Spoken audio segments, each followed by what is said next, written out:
Welcome students to our second video. Now in today's video we are going to discuss the first chapter of writing your trade project. This is called the chapter 1, which will be the introduction and background to the study. Now on your project you have to write this in full, that is introduction and background to the study. It must be Times New Roman, font 12, font 14, and center aligned. Okay, that is all chapters from all the way from chapter 1 to chapter 4. You have to have them written in this format. Chapter 1 where you put a semicolon and add introduction and background to the study. Now every chapter must have an introduction, whatever, even if it is chapter 4 or chapter 5 or chapter 3, when an introduction or to say what the chapter is about. You come and decide to talk about, you say this chapter is about A, B, and C. So you will say maybe this chapter entails the theoretical framework and so on.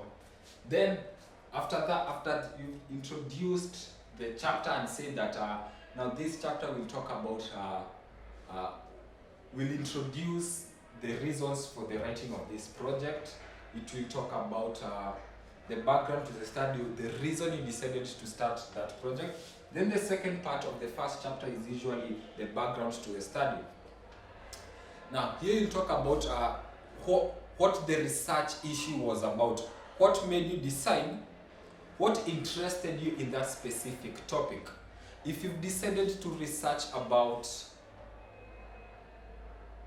the effect of the Michuki rules in the matatu industry, you'll have to tell us your interest. If you've decided to talk about employee performance in a certain company, you'll tell us what interested you into the topic. Another thing to remember is you have to give a broad definition. Don't be very specific, but give a large context. And also you have to be precise. In this point, you have to be precise when you talk about the reason you are researching the effect of the new rules on maize farmers. You talk about the fact that you also stay in Kitale, and that's why you want to understand. Then you also have to justify the specific knowledge. You have to highlight the specific knowledge gaps that exist. You say that previously people that have tried to research this topic have not been looking at part A, part B, and part C. That is, you say that I've gone through some of the documents that tried to look at employee performance in this company. However, most of them did not highlight part A, part B, and part C. Okay. Then the statement of the problem. Now, the statement of the problem, this now precisely points at the research gap. Okay? What gap exists in the existing research? What is required in this, what knowledge should be there in this kind of research question that has not been answered, and why now your project is trying to answer that question? You have to really portray the gap in the existing literature, in the existing theory that you are trying to find. Now, it should not exceed 300 words, the statement of the problem, because this statement of the problem is the reason you are doing your whole project. Then the next thing that we will talk about is usually the purpose or the general objectives. Now, the purpose statement should be very specific. It has to be, you have to really specify what is going on in that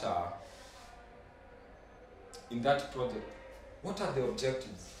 Why did you decide to go through this thing? Another thing is that the objectives have to be smart. Remember, that is, from what you've learned is that by being the objectives being smart, they have to be specific. You have to specify this project, maybe at the end you want A, B, and C to happen by being specific. Then they have to be measurable. That is, the effects or the consequences of learning, of writing that project have to be measurable. Then they have to be achievable or attainable. That is, if you're trying to understand maybe what according to your objectives is you want to improve a specific part of the environment, it has to be attained. That is, if whatever you're advocating in your project is something, it has to be achieved. Then they have to be realistic. Don't have a goal that cannot be achieved. And then finally, time bound. Then we go to the research questions. Maybe we can talk about how do you phrase the objectives. Usually talk about to investigate. So you can say to investigate the effects of A, B, and C. To explore. To understand. These just are some of the few things that you are expected to be able to do, to examine, and so on. These are how you usually phrase your objectives or the general objectives of a project. Then the research questions. Now, these questions should come from the objectives. That is, for example, you've talked about maybe you wanted to investigate the effects of A, B, and C. So in the research questions, usually come and talk about, when you say maybe to investigate the effects of employee training on employee performance. So on the research question, you come and ask, does employee training improve employee performance? Then, so in other words, whatever you've written in your objectives should give you a research question. Now for the research hypothesis, this will be mainly for the students that are doing hospitality, because some of the time, some of the research questions that they cannot have them as questions. They usually have hypotheses where they say,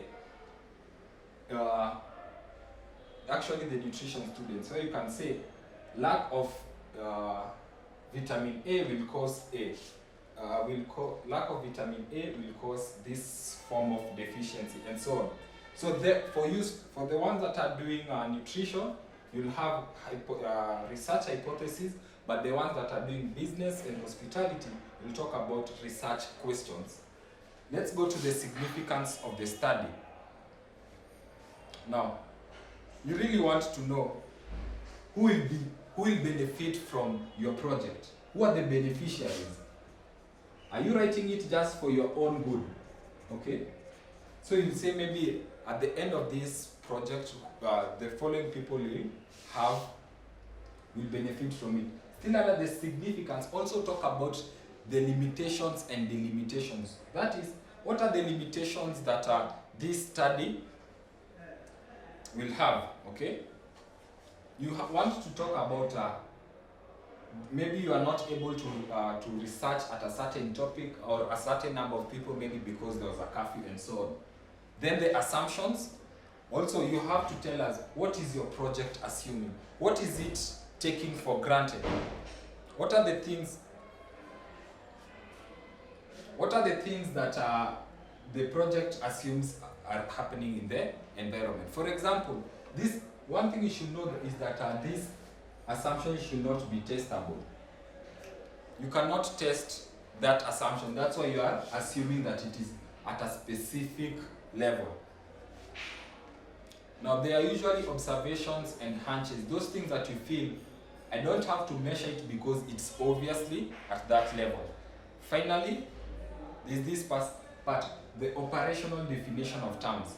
Now, these are terms that are specific to your project and not terms that are generalized. Because you remember, before you entered chapter 1, we talked about abbreviations and acronyms, okay? Where you give some of the things that are, some of the acronyms that are part of your project. But the final part of chapter 1, if you know there are some terms that you've used that are not in general use, people don't usually use those words. This is the part that you add them. For example, you are writing a project that you are so sure it will be read by people in Ghana, you'll have to explain to them what you mean by the matatu industry, okay? Because you don't expect them from that place to know. Maybe you're from the coast region and you want to explain what people mean by daladala, okay? This is the part, the words that are not conventionally used, the words that people, anyone will not expect them to understand. This is the place where you place them. That's all for today. We have gone through chapter 1. Next week we'll enter chapter 2 and just go through it. Now during this time I will require you to start writing your research objectives and your research questions.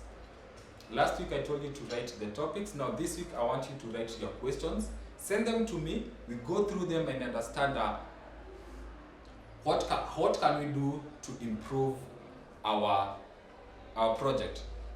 Thank you, and let's have a great semester ahead.